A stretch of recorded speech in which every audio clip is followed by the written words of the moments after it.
Nossa, muito complexo pra mim. Na verdade, tudo começou quando eu criei uma wishlist, uma lista de desejados no site da Amazon.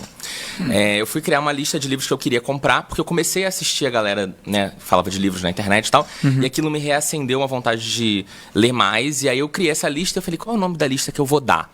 E aí eu resolvi dar Projeto Livraria em Casa. Era o nome da minha lista do tipo, eu quero ter a livraria toda na minha casa. Então eu vou botar aqui tudo o que eu quiser. E aí esse foi o nome da lista. E aí quando eu decidi finalmente criar conteúdo sobre livros, né, que começou no Instagram, eu falei, nossa, tem aquele nome. Tanto é que meu primeiro @ era Projeto Livraria em Casa. Não era Livraria em Casa só, tinha o projeto. E aí criei um Instagram inicialmente lá em 2015. Mas foi isso, depois de muita influência. Obviamente, depois de ler por muitos anos, né? Mas também depois de começar a consumir conteúdo, ver gente falando de livro na internet. E aquilo, eu sempre falo isso. Toda vez que eu tô meio na ressaca literária, é o que me faz voltar a ler muito, é ver gente falando de livro na internet. Sim. Então, vendo todos aqueles vídeos que eu fiquei um tempão estudando muito o formato da galera, enfim, aí eu falei, não, acho que agora eu vou criar, e aí criei em 2015 no Instagram primeiro e depois eu fui pro YouTube. Não, demais, puta projeto legal. Eu também sou esse que eu fico tirando print de tudo, né? Inclusive dos seus vídeos. Exato. Que você tá falando ali de um livro X, eu já tiro o printzinho, já vou na Amazon, já boto no meu whitelist ali. Melhor é botar em algum lugar pra você se organizar depois disso, porque são tantas. Exato, é muita coisa. Não, eu fico me sentindo mal, às vezes que eu falo, cara, eu falo de tanto livro, que eu acho que as pessoas ficam até perdidas de, peraí, mas calma, são muitas dicas, por onde que eu começo, né? Então, de vez em quando eu faço um conteúdo meio de por onde começar, pra facilitar a vida de todo mundo. Exato, muito bom, excelente. E tem alguma coisa que você gostaria de fazer no Livraria em Casa que você não fez ainda? Nossa, que pergunta difícil. A gente já começa assim. Você achou que ia ser fácil ficar desse lado aí? Não, eu já tô tipo, primeira pergunta. Peraí. Então, eu tô num momento agora, inclusive, de repensar algumas coisas, porque não só eu acho que nem a literatura não mudou, mas o consumo de conteúdo vem mudando muito. Sim. Era um consumo pré-pandemia, outro consumo durante a pandemia e outro consumo agora pós-pandemia. Sem dúvida. Então a gente tem que se ajustar, né? Eu comecei antes da pandemia, durante a pandemia eu tive um boom muito grande de crescimento, porque estava todo mundo também desesperado por leitura e por entretenimento no geral. E eu consegui criar vários formatos e fazer muita coisa diferente que me fez crescer bastante. E agora a gente está num momento de, peraí, agora tem um monte de plataforma, TikTok, Instagram, Twitter, não sei o quê. O que é para cada lugar, né?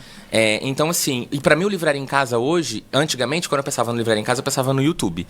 Hoje eu penso numa coisa muito mais ampla. Então, o que é para cada coisa? Do ponto de vista de plataforma, né? Exato, né? O que eu crio para cada lugar? Então, recentemente eu criei o podcast Livraria em Casa, que foi uma coisa que eu queria muito fazer, porque, na real, eu não queria ter um podcast necessariamente, mas eu queria ter conversas, né? Eu queria trazer pessoas, porque eu sempre gravei muito pouco com outros criadores, autores, etc. Verdade, bom ponto. Eu sempre fui muito... Sempre você, né? Eu, sempre fui muito tímido também. Perfeito. Então, assim, primeiro ponto eu quis fazer isso, é uma coisa que eu já consegui fazer, a gente colocou em prática e funcionou, e foi legal. A gente tá pensando o que a gente pode fazer para uma segunda temporada para também não ficar a mesma coisa, até porque é difícil organizar podcast, achar agenda, fisicamente, gravar vídeo é sempre muito mais difícil do que fazer remoto. Mas o que eu acho que hoje eu quero muito também é trazer a galera que não necessariamente é do nicho de livro. Boa. E trazer eles pra gente falar de livros de uma maneira sem tabu, entendeu? Sem ser aquela coisa de, é chato, eu não tenho paciência, eu leio 5 páginas e fico com sono. Mas os livros, basicamente, é o que vão virar os filmes, as séries que vocês consomem. Então, exato. A gente pode falar disso e de outras coisas, de ficção no geral, porque eu acho que também... a minha paixão, ela vai muito além do livro. Ela vai muito pra ficção, no geral. E todos os formatos que envolvem ficção. Então, a gente trazer essas conversas e trazer essas pessoas diferentes, eu acho que é uma coisa que eu quero fazer. Só que o meu problema eu sou inseguro e tímido. Então, eu fico com vergonha de Você é tímido. Eu sou tímido. Não parece, mas não eu sou parece. bastante. Mas eu tô bem nervoso. Mas eu tô tentando aqui meu personagem descolado, apresentador. Mas tá indo muito bem. Mas eu fico sempre muito sem graça de interagir, de chamar, parecer que você tá querendo ser alpinista social em cima dos números das pessoas. Enfim, tem toda uma questão de muito mais insegurança minha do que de verdades, do que de fatos. Mas eu acho que esse é um projeto que eu tenho aí. Sim. E também trazer mais livro clássico pro canal. É um outro plano que eu tenho pro ano que vem. Fazer uma coisa bem descontraída, bem engraçada, mas em cima de livros clássicos. Hoje Muito legal. E eu adoro isso, tá? Porque eu acho que você traz outros assuntos mesmo, né? Para sua audiência, sim. né? Não que seus assuntos não sejam muito bacanas, que são muito bacanas. A gente que fica vendo e querendo ver mil vezes, fica dando refresh ali.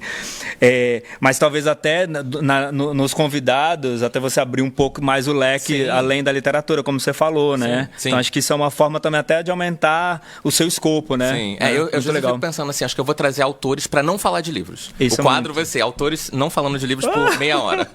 Não vamos falar de livros por meia hora. Vamos falar de qualquer coisa, política, cinema, qualquer coisa, mas a gente não vai falar de livros. Embora, óbvio, é um canal literário, eu amo livros, então fiquem tranquilos, não vou parar de falar de livros. Mas é um bom desafio.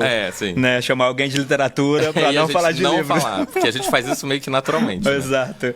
Muito legal. E qual é o segredo para conectar tanta gente falando de literatura?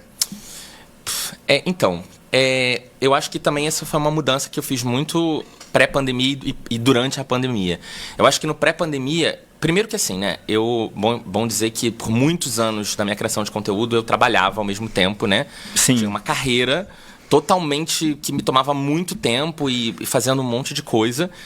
E o canal sempre foi aquela coisa, tipo, eu chegava em casa às 8 ou 9 da noite, jantava, ia gravar um vídeo, ia editar o vídeo, pro vídeo sair no dia seguinte, fazer capa de vídeo, divulgar, tudo aquilo. Então, por muito tempo, eu acho que o meu pensamento quando eu criava conteúdo era muito de fazer o que está todo mundo fazendo. Peraí, tem esse formato, tem essa lista, tem isso, não sei o quê. Meio que replicar muitas coisas que já existiam. E por muito tempo também, eu entrei na coisa de eu preciso agradar as marcas, eu preciso agradar as editoras, eu preciso agradar os autores. E aí, quando chegou... Depois eu troquei de emprego, vim para São Paulo, as coisas aconteceram na minha vida, e aí eu parei um tempo o canal, 1 ano. Quando eu voltei assim, isso aqui é meu hobby, eu não vou levar isso como trabalho, embora hoje seja meu trabalho, tá? Eu vou levar como hobby, então eu não vou ter amarra. Eu vou falar, eu vou fazer o que eu quiser e eu vou fazer o que ninguém está fazendo. Muito legal. E aí, quando eu tive essa virada de chave, porque eu também me pressionava muito do tipo, eu não vou fazer isso porque vão achar que é muito assim. Não vou fazer aquilo porque vão achar que é muito desespero. Vão achar que isso aqui é muito... não tem nada a ver com literatura, isso aqui é muito bobo, muito imaturo. Eu falei, não, eu vou fazer o que eu tiver com vontade de fazer e vamos ver o que vai dar. E isso foi a hora que mudou, assim, 100% o meu resultado. Legal. E aí, eu acho que... Você passou a ser você, né? Exato. Eu passei a realmente não ter as amarras que eu tinha antes. Legal. E ser quem eu sou na minha vida pessoal, ser também quem eu sou no meu canal, enfim, nas minhas redes hoje em dia. Mas eu acho que hoje também o desafio eu tenho um público muito misto.